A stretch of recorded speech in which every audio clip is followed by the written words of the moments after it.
absolutely, and I think that is it's a fantastic perspective for any kind of creativity.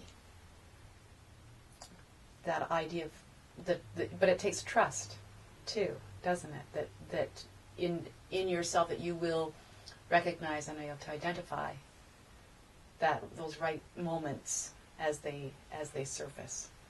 It does take trust, and when I was starting writing, that was a really difficult thing for me. I kept feeling my writing would be judged, and I had an image of a lot of judges sitting on a horizon, speaking in sort of doomsday voices, saying this is no good. And so I would sit down, and this image of these judges would appear, and eventually I ended up writing out a conversation with them and asking them why they thought my writing would be no good. And one of the judges turned out to have a voice like my father's, and he said that I wasn't spending enough time on my writing, and that if I really wanted to write well, I had to give myself over to it. But because I had been so worried about what these internal voices were saying in my head, they just got louder and more negative and more negative. But I found when I talked to them and had a conversation with them that there was some wisdom to it, and it wasn't actually as judgmental as I thought.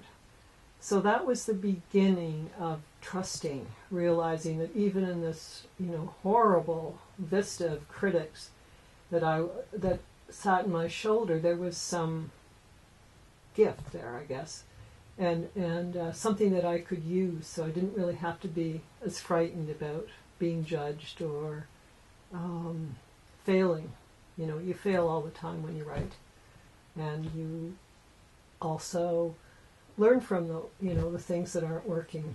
So you can't really apply a sort of strict set of bottom line rules to writing.